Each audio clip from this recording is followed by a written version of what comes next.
আমাদের একটি নতুন রাজনৈতিক দল এজন্য প্রয়োজন কারণ বাংলাদেশকে রাষ্ট্র হিসেবে গঠনের কোনো উদ্যোগ নেওয়া হয় নাই। সুপ্রিয় দেশবাসী, আসসালামু আলাইকুম। আজকে 28 ফেব্রুয়ারি 2025 এই তারিখটি বাংলাদেশের জনগণ সব সময় মনে রাখবে এই জন্য কারণ বাংলাদেশের গত 53 বছরে একটি বাইনারি পলিটিক্সের মধ্যে আমাদেরকে ঠেলে দেওয়া হয়েছিল। আমাদের মধ্যে কোনো অপশন ছিল না, হয় একটি না হলে আরেকটি। এভাবে করে আমরা আমাদের নাগরিক অধিকারের কথা ভুলতে বসেছিলাম। এখন একটি সময় এসেছে এবং সেই সময় করে দিয়েছে বৈষম্য বিরোধী ছাত্র আন্দোলনের নেতৃত্বে হওয়া সেই গণ অভ্যুত্থান। 24 জুলাইয়ের গণ অভ্যুত্থানের মধ্য দিয়ে আমরা এই বাংলাদেশের নতুন রক্তক্ষয়ী ইতিহাসের একটি সমাপ্তি ঘটানোর স্বপ্ন দেখতে পারছি। এই স্বপ্নের মধ্য দিয়ে আমরা বাংলাদেশের একটি রাষ্ট্র পুনর্গঠনের কথা বলছি। কেন আমাদের এই রাষ্ট্র পুনর্গঠন প্রয়োজন? কারণ এই বাংলাদেশে কখনো বাংলাদেশকে অ্যাজ এ স্টেট একটা রাষ্ট্র হিসেবে স্ট্যাবলিশ করার কোন প্রচেষ্টা গ্রহণ করা হয় নাই।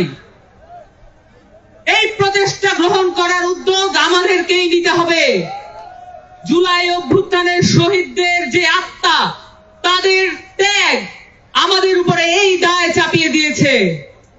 এই দায় অস্বীকার করার কোনো উপায় নাই।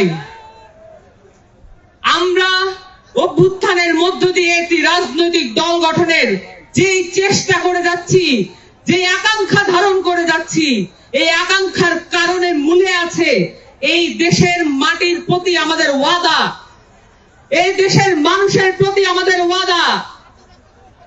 এই দেশের মানুষের সালে সালে বছরে বছরে যে স্ট্রাগল রয়েছে, যে সংগ্রাম রয়েছে, এই সংগ্রামকে আমাদের মধ্যে ধারণ করতে হবে।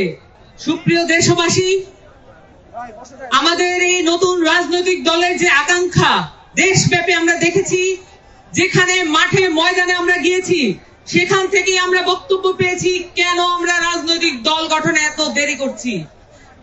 আমাদের রাজনৈতিক দল গঠনের যে আকাঙ্ক্ষা আমরা দেখেছি মাঠে ময়দানে, সেটাকে সংগ্রহ করার জন্য আমাদের প্রত্যেকটি কর্মী, প্রত্যেকটি নেতা মাঠে মাঠে ছুটে গিয়েছেন। জাতীয় নাগরিক কমিটি এবং বৈষম্য বিরোধী ছাত্র আন্দোলন প্রত্যেকটি থানায় থানায়, ওয়ার্ডে ওয়ার্ডে ছড়িয়ে গিয়েছেন। আমাদের একটি নতুন রাজনৈতিক দল এজন্য প্রয়োজন কারণ বাংলাদেশকে রাষ্ট্র হিসেবে গঠনের কোনো উদ্যোগ নেওয়া হয় নাই। আমাদের নতুন রাজনৈতিক দল এজন্য প্রয়োজন কারণ বাংলাদেশের মাটি ও মানুষের কথা বলার কোন রাজনৈতিক দল এই মুহূর্তে বাংলাদেশের মাটিতে নাই। বাংলাদেশে একটি নতুন রাজনৈতিক দল এজন্য প্রয়োজন কারণ প্রত্যেকটি নির্বাচনে এই রক্তক্ষয়ী সংঘর্ষের মধ্য দিয়ে ক্ষমতার পালাবদল ঘটে, সেটাকে পরিবর্তন করার কোন উদ্যোগ কেউ গ্রহণ করে নাই। আমাদের নতুন একটি রাজনৈতিক দল এজন্য প্রয়োজন বাংলাদেশের মানুষ কোন দেশ থেকে তার ন্যায্য হিস্সা আদায় করতে পারে নাই। বাংলাদেশের কোন রাজনৈতিক দল, কোন রাজনৈতিক পক্ষ, কোন ফরেন মিনিস্টার পারে নাই আমাদেরকে ন্যায্য হিস্সা আদায় করে দিতে। আমাদের যত প্রতিবেশী দেশ আছে তাদের সাথে আমাদের নতজানু পররাষ্ট্র নীতি আমাদেরকে পিছিয়ে রেখেছে। সেখান থেকে মুক্তি পাওয়ার জন্য আমাদের একটি নতুন রাজনৈতিক দল প্রয়োজন। এই কথাগুলো আমরা গত 5 মাস ধরে বাংলাদেশের মানুষের কাছ থেকে আদায় করে এনেছি। তাদের মুখ থেকে আমরা শুনেছি তারা নতুন রাজনৈতিক দলের কাছ থেকে কি কি চান। আমরা শুনেছি তারা দুর্নীতি বিরোধী একটি সমাজ চান। আমরা শুনেছি তারা চাঁদাবাজ বিরোধী একটি সমাজ চান।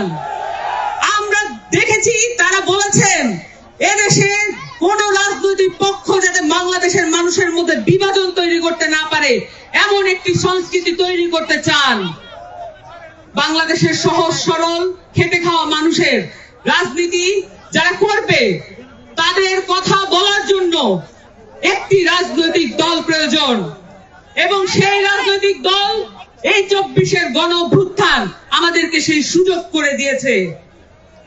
আপনাদেরকে সকলকে সাথে নিয়ে এখানে যত রাজনৈতিক মতবিরোধ যাদের মধ্যে আছে বা নেই, যাদের মধ্যে যে রাজনৈতিক নীতিবিরোধ আছে, যত মতপার্থক্য আছে এবং যত রকমের রাজনৈতিক পক্ষ আছে, সকলকে সাথে নিয়ে আমরা একটি নতুন রাজনৈতিক দল ঘোষণা করব আজকে। আপনাদের সকলকে সামনের দিনের লড়াই সংগ্রামে একত্রে থাকার আহ্বান জানিয়ে, আশাবাদ জানিয়ে, আকাঙ্ক্ষা জানিয়ে একটি বক্তব্য, আমার বক্তব্য শেষ করছি। ইনকিলাব জিন্দাবাদ।